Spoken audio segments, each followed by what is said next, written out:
Welcome, SugarLo. Thank you so much for coming on the show. Thanks for having me. And like I said just before, your mic is great. Your shirt is freaking amazing, and that's devil fruits on the shirt, right? Yes, it is. Yes, it is. It's so cool. I love it. Um, Appreciate it. Appreciate so your favorite anime is obviously Dragon Ball Z, right? it. Yeah. I've honestly I've considered starting it, Dragon Ball Z or Dragon Ball in general. I just don't know where to start. That's a monster, I've heard. It is a monster. Not like One Piece, but it definitely is a monster. I'm rewatching it with my children at the moment, and it's absolutely incredible. It's really, really cool. But I'm a massive One Piece fan as well. I'm not fully caught up. I'm on 1020, episode 1020 of One Piece at the moment, and it blows my mind every freaking episode. So what's happening right now? Refresh me and what's happening All right. Are in you that caught up, episode. obviously? Yeah, anime wise, I'm caught up. I'm anime Yeah. only, Yeah. but I am caught up. Actually, I haven't watched the last episode. I gotta still watch that. It came out last night, so Ah, except for the yes. most recent episode, I'm caught up. Yeah, Luffy's just fighting Kaido and Big Mom at the moment. He's started. Sanji just escaped these girls with Robin's help. Um, and Chopper just made the antidote for the the ice people. So I'm there right now, but still, it blows my mind. I try to keep away from spoilers, but it's freaking Wano is absolutely amazing. When did you start watching One Piece? Ice. Where or when?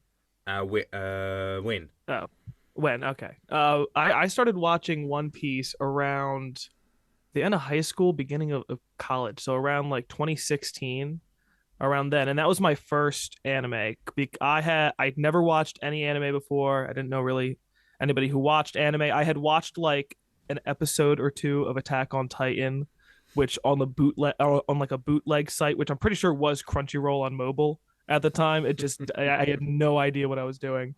But One Piece was like my first official anime because I was just bored, and I was like, you know what? Let me think back. If I'm going to start an anime, I'm going to remember what is an anime that I remember. I remember seeing these cartoons flash by on Toonami whenever I was watching Cartoon Network. I was like, hey, there's that rubber guy. That reminds me of like Adventure Time and like stuff that I like. I'm going to try that out. Why not? Because I thought every anime was 1,000 episodes long because I was only familiar with like One Piece, Naruto. Both of those have like huge amounts of episodes. So I was like, all right, if I'm gonna pick one to stick to it, may as well be One Piece. And I'm very happy that I stuck with that because it is my favorite anime by far. Awesome. That's really good to hear. And who's your favorite character in One Piece? That's so hard to answer. I don't think I can answer that. Or could you I think say? I need to pinpoint that. There's so many great characters. I could just go on and on about so many of them and on so many just different topics. It's such a broad Yeah. story that has just so much to talk about. Could you relate to a character the most? Do you relate to any particular characters? The first character that pops into my mind is kind of Brooke because I am musically inclined. So I Mm-hmm. really do appreciate the addition of music and the care for music that One Piece has because One Piece just has a great soundtrack Mm. in general and especially when the live action came out. I don't know if you've seen the live action, but uh, I think everything about that really does stay true to the source material, especially the music. It really does just kind of remind you of okay, this is what One Piece music would sound like in real life. Mm. Completely agree. It's incredible. It's really really well done, and I didn't expect it to be, but I'm extremely happy It was not it very was. hopeful. No, not at all. And you obviously, I mean, you've got a really cool voice. I've heard your impressions, which are incredible. Do you want to be a Oh, voice thank actor? you. Is that your goal? That would be awesome. I never really thought of that as a route, even though I've always considered myself a creative. I started on TikTok doing kind of like music stuff. I got a cajon drum in the back, and I would like play that and sing at the same time. I was taking voice lessons at the time. That's kind of fallen off, but even just like learning about like the voice has helped me do those impressions, and making those impressions is really cool. Mm. And if I could ever find a voice acting gig, I don't know how to find one, but like if I find a direction to try and go for that, I'd absolutely take that. 100%. I have a great time doing the impressions. Cool. Yeah, no, I think you definitely have a possibility to do that. I mean, it's I appreciate that. based on your talent and your overall natural voice. You live in America, obviously. Yeah, I'm from South Jersey. South Jersey. All right, yeah. So yeah, moved to Texas, and I'm not sure how far away South Jersey is, but that's where the epicenter is. It The seems. voice acting gigs over there. Yeah, Funimation headquarters. Oh yeah. They're all yeah. Sunny Strait. I spoke to him a while back, and he's the voice of Krillin and Usopp, and Oh, I just followed him on TikTok. He's been showing up. Yeah, I've seen uh, him all over the place. yeah, he's cool. He's so freaking cool. And but he just moved back to Texas because they wouldn't give him any jobs because it was further away. Um, but they'll fly you right if you're good enough, and you obviously are very very good. So that's good to hear. Now you've got a big TikTok following. Um, were you always posting One Piece videos? Is that how you built the following? That's how it seems that I've really built up steam as of recently. I'd say maybe about like half of my followers are from just like the random stuff that I've ended up posting. Before it was mainly just posting like duets, like with because I found TikTok. That's how I kind of got started on TikTok. Is what I found cool about TikTok is like I had a lot of trouble like playing music because a lot of my friends were separated. It was like during the pandemic too, Mm, and a big thing with like music is it's very hard to play together online because of the audio lag, and you really can't line stuff up very well. It's just very difficult to play things right then and there with a bunch of people online. And I found TikTok as like an outlet because I could just duet people's videos and put my own spin on it, whatever. And I gained a couple of thousand followers doing that. I eventually kind of hit a couple of like algorithm whatever. It's just because I had a good time posting on TikTok, so I'll just post whatever, do a little fun facts eventually. Um, and then I really started hitting heavy with the One Piece stuff, and I didn't start with that at first because I was thinking, people aren't gonna know. Yeah, there's plenty of white boys that I follow that talk about One Piece that just satisfy the quota. But then I started doing the jokes and the impressions, and I was like, oh, people find this stuff funny. People find my impressions accurate. I used to do impressions when I was younger, and I can't do it anymore. But like, I would always do like, you ever watch Chowder, mm-hmm. on Cartoon Network? I used to do Truffles pretty well. Can't do it too well anymore after puberty, unfortunately. But I can still hit the high. I can still surprisingly hit the high notes on some stuff, and I will say like all of the momentum has made me reflect on, hey, maybe I should probably take a little bit better care of myself and like my voice, because I mean even you complimenting me there is like I really appreciate that. That's really awesome. Imposter syndrome, but Mm. You're right. It's almost like body dysmorphia for those who work out. exactly. You never see it as good enough. Exactly. But the one thing with like imposter syndrome, if anybody's listening that does have it, remember, imposter syndrome only happens to people who are successful. Just Mm, keep that in mind. I like that. That's very very good. Double-edged sword a little bit. Yeah, that's awesome. Um, that's really really cool. And you do you do much improv? No, I've considered. I have my voice acting teacher, or the person who used to be my voice acting teacher. I'm pretty close with. Has always suggested like, hey, try out for this audition in this musical that I'm doing, or show up for improv. My buddy, who a lifelong friend that I grew up with, moved out to California to work for the NFL, and he does stand up on the side. So like stuff like that has inspired me to kind of like go out and do some things. It's mainly I don't know where to go Mm. or what to do. Like if I had the know how, I definitely go out and do things. And I think I'm absolutely going to try and pursue that kind of knowledge to get those opportunities in the future. That's cool. That's good to know. That's good to know. Yeah, no, I've got a couple of podcasts. The Anime Dude podcast where I interview people more so, and then Anime Dad podcast where I interview people, and Anime Dudes podcast where it's more improv based. With a guy called Biorvio, who is an incredible voice actor. He is so freaking talented. He's just booking some gigs at the Oh. moment, but he's so very, very good. And yeah, the reason I started the podcast is just to talk to people a bit more around the world because I live in such a small town, off grid, mostly off grid, in the South Island of New Zealand. So and I've had such an amazing experience meeting cool people like yourself who are extremely talented. So yeah, no, so your top is One Piece. Do you watch any other anime, or is it exclusively One Piece for now? Oh yeah, I watch other anime. When I was kind of I think it's when I caught up with One Piece, and I caught up around and I started watching other anime before I caught up, but like it kind of became like One Piece was like the thing that I watched no matter like what at the end of the day or whatever. And Mm-hmm. then I watch another anime. My brother who actually started getting into anime over the pandemic, what he did is what he decided. He's like, oh, I actually started watching this show called JoJo's Bizarre Adventure, and that's a very bold pick for a first anime. Mm-hmm. Um, and I had never watched it either. He watched it. He burned through that whole thing. He's like, Ben, watch JoJo's Bizarre Adventure with me all the way through, and I'll watch One Piece with you. I'm like, yeah, easy. I'll do that. And JoJo's was great. I love JoJo's. What a fantastic story that the writer just seems to keep making things up about, and it just works. I love the randomness and craziness about it. It's such a great one.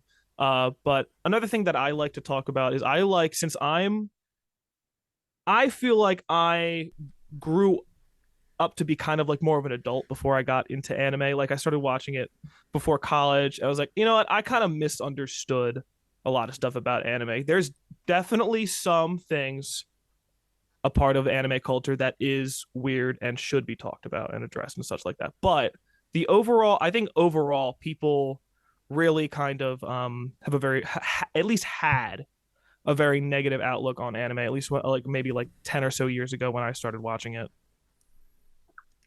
So what I always suggest is I always try to suggest animes that are good for people who've never watched anime. Like I love Doctor Stone, and I will always suggest if you've never watched an anime before, and you like shows that are like how it's made, watch Doctor Stone. It's Mm-hmm. great. Mm-hmm. Yeah, I actually haven't watched Doctor Stone yet. It's on my list to do. So that would be a really cool option. Are you a Pokemon guy at all? I grew up playing Pokemon so much, and I think it's just because it's either I'm in a lull or I'm probably aging out of the games because it is aimed towards children. Like Scarlet and Violet, I gave it a try. Sword and Shield wasn't my thing. I gave Scarlet and Violet a try. I just didn't like it. What I do now with Pokemon is usually I'll download emulators. What I'm thinking of doing now is I see it on TikTok. There's like, and it's really funny actually. It's an anime Pokemon randomizer where all like the Pokemon are anime characters or Mm, something like that. I need to check it. I need to check it out because it just looks so cool. that sounds incredible. That sounds really cool. Now, for the people listening, and they like what they hear, so you're on TikTok as SugarLo. Where else can they find you? Do you stream? Are you on Twitch at all?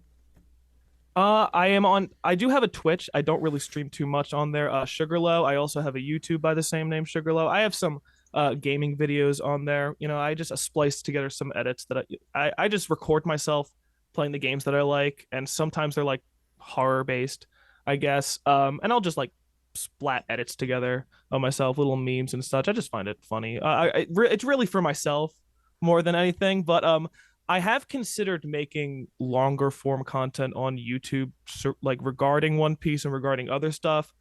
Possibly streaming some stuff if I download that um, Pokemon anime thing. I've seen people streaming it on TikTok. If I can figure out how to get my stuff like streaming on TikTok and say like YouTube, I'd give it a go. Streaming is just I credit streamers. Doing the live streaming stuff is very exhausting. Mm-hmm. I will say it's a daunting task. It truly is. Yeah, I haven't done a tremendous amount of it, but it truly is freaking daunting as hell. Um, but yeah, with your voice and your talent, can you demonstrate? I've seen a couple of your videos doing the laughs. Who's your favorite anime character um to what's the word, to speak in their voice? I haven't done too many of like the voices. I'd have to like really go back, but like I love doing the laughs. The laughs are really interesting and I can really like kind of get up there like she da da da da da da da da she da da da da da da da da da the little Caesar, or I've really kind of was surprised myself with Kaido's laugh, Yes, I and I'll heard see you. if I Give can it really to do it. us. Yeah.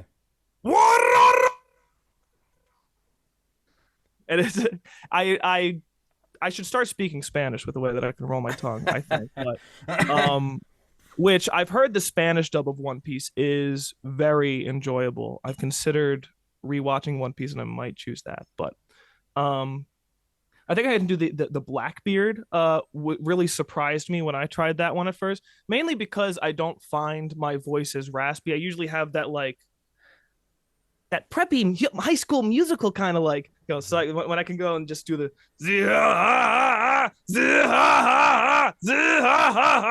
like it really I went, ooh, okay. And I know that I can. I really appreciate all of the compliments, and it really makes me feel good. And I think it's for the first time ever. Now that I get some little hate comments for the first time ever, I'm like, wow, these hate comments really just solidify that I can do this. Mm-hmm. uh, because even I can like critique my like I say like the good I think it's the good touch of any kind of artist that can recognize when they can do when they've done a voice or any kind of art bad. Uh, I know these people are just talking out of their ass though. They're being haters.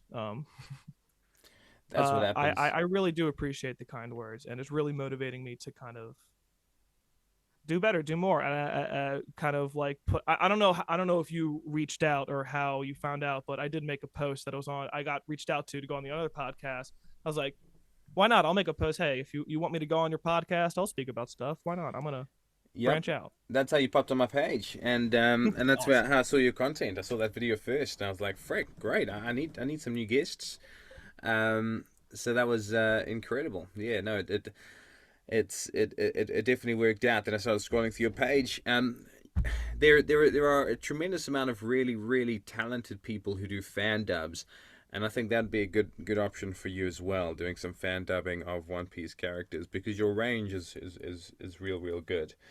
Um, no, that's great. That's really really cool. I'm so glad I had the opportunity to talk to someone like you. Now, a couple more questions before we finish up. Um, and yeah, we ask all the guests these weird questions, but I'm gonna ask 5 questions, and it's gonna be I'm gonna improv them. All right, 5 improv questions, and you answer with the first thing that comes to your head. Does that make sense? Got it. All right. If you were an anime protagonist, who would you be and why? First thing that comes to mind is Luffy. I feel like he really just does bring out the goof, and I've always just felt like the goofy guy. And it kind of it's gonna feel like it is gonna feel goofy. The goofiness has always been kind of emasculating in culture, but with like kind of like Luffy in anime, it is cornballish in a way, but he makes the goofiness manly Mm-hmm. in a way. So I really appreciate that. That's the first thing that comes to mind. I like Um, that. That's a good answer. yeah. That's a good answer. If you could choose any mythical weapon or weapon from an anime, what weapon would you choose? I'd have to probably choose a devil fruit. Any Mm-hmm. a specific. I don't know if I could choose a specific one off the top of my head right now, but something, some kind of power, like that. Other than that, I feel like just experiencing what it would be like to just be Saitama in One Punch Man, Mm. just kind of like I don't know. I need to be humbled. I need to experience ego death in that way or something, so I can come back to normal life and be like, all right, I had the power of gods. Let's time to chill out a little bit. That's a good reason. All right. If you could travel anywhere in the world right now, where would you go to? You said New Zealand, and I've always wanted to visit Australia. So like that's really just kind of on my mind right now. Other than that, it's hard because like I have a lot of food allergies, so I got to do like a lot of planning. But like another place that really like pops up on my mind, I've always wanted to visit a place like Morocco. Hmm. Um, just Casablanca on my mind since I previously just cosplayed Bogart slash Humphrey Bogart slash Oppenheimer, I guess. That was a really good cosplay, actually. I like that a lot. Who's your favorite voice actor in the industry? My favorite voice actor. I'm really bad with names. I'm so That's bad, but okay. it really the voice for the Japanese voice actor for Brooke just really embodies the character, and I'm so impressed because people have asked me on my like the I did the one post where I was like, here are all the laughs that I can think I can do Hmm. well right off the top of my head, and everyone's like, you forgot Brooke. I was like, I don't think I can do his very well. I just real it's I'm just impressed. Like Ian Sinclair, who does the English version for Brooke, amazing. Um, and if I had to choose one to get some brownie points, I guess I would say the English voice actor for Sanji. Mm. I had met during my first Comic Con, and that was a surprise because my friend, and this is when I learned really that a lot of voice actors do multiple different Hmm. characters. My friend wanted to get a Dragon Ball book signed because he was going to see the voice for Trunks, the English voice for Trunks. And then we were in line. I was waiting in line with them. I'm just chilling out. I cosplayed as Kumadori from CP9 that first year, and I saw up there. I was like, wait, that's Sanji. Wait a minute, this is Sanji's voice actor. And I started freaking out. I saw his wanted poster. I was like, I'm gonna get this guy's wanted poster signed. And I immediately just like right when I talked to the guy, I kind of just froze up. I was like, can you make it out to my brother? I gave it the signed poster to my brother for Christmas. I was just like so flustered. I didn't know what to do. That was like my first experience with that. And that was even I think just when I didn't even post about anime on TikTok. So Mm. I was really just like a fan right there. Um, it was a good time, but that's my voice actor experience, I guess you would say. Yeah, Eric Vale. Yeah, he's cool. He's a cool guy. That's I'll awesome. try to I'll I'll Yeah. try to see who else. I'm going to Anime NYC, so I need to check the list of who's going to be there. So I'll have to see. I'll have to see what's up. Exciting. All right, and final question: if you had a superpower, um, or a useless superpower, what would your useless superpower be? Oh, what will my useless superpower be? Yep. Okay. Now I have an answer for the if I had an actual power question now, but I'll answer the useless superpower. I think. Um,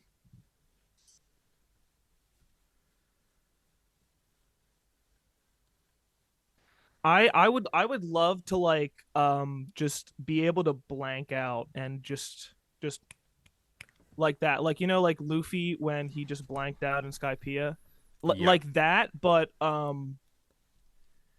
it would be like fast travel to me, but like not to anybody else. Not like fast travel, but like time travel, but I'm just clocking out. It I would be like it. very useful for me, but honestly, pretty useless if I lose track of time and then I forget to like snap it back on. Um, Something like that. But if I want to go back to answer your like, if I had a an ancient weapon or a power, Mm. I do some. Now I dabble in game development and all growing up I would always draw so many different things. I would draw like my own versions of Pokemon, my own like ideas for that. I would draw like my own game ideas. Like I draw like, oh, here are the characters, and then here's the screens and the buttons you'd press to do these moves and such. I'd have just pages of that stuff. And something that I did a couple of years ago was I created my own like fan characters for One Piece, and the one power that I came up for this one big bad guy was the Force fruit, which he could convert any type of force with his own body and then reflect it back. If you've watched any kind of X-Men movie, Mhm. there's the one guy, I think he's played by Kevin Bacon in the one movie. He could basically just like take a grenade explosion and suck it in his body, like, here you go. There's the thing. Um, and just the theories that I had come up with, like with that power, like the dude could sit at the bottom of the ocean and just survive with just the beating waves just feeding him pretty much. um so I think that power is something that I've thought about, and I think I would have to choose. That's really cool. That's really cool. And you're in luck because Oda listens to this podcast, so he might write that into the. Hey Oda, you need need some ideas? I did actually try getting him on the He show, doesn't. and I think it was $100,000 for an hour. Um, Wow. so I was like, yeah, all right, book him. 5 years time. We'll get there. We'll get there. No, SugarLo, you're amazing. You're great. You're very talented. Very fun to talk to. Thank you so much. You You're very good at podcasts as well. So I really appreciate you coming on this week, and the podcast will be posted on Thursday. okay? Um, so on YouTube and Spotify and wherever you get your podcasts. So yeah, thank you very very much, and I look forward to seeing how our fans respond to you and your wonderful positivity. Awesome. Thank you so much. I really appreciate all your kind words and inviting me on here. Very unexpected. Just I'm real happy to get going. That's awesome. All right, have a great day, Sugarloaf. All right, you too. Peace out.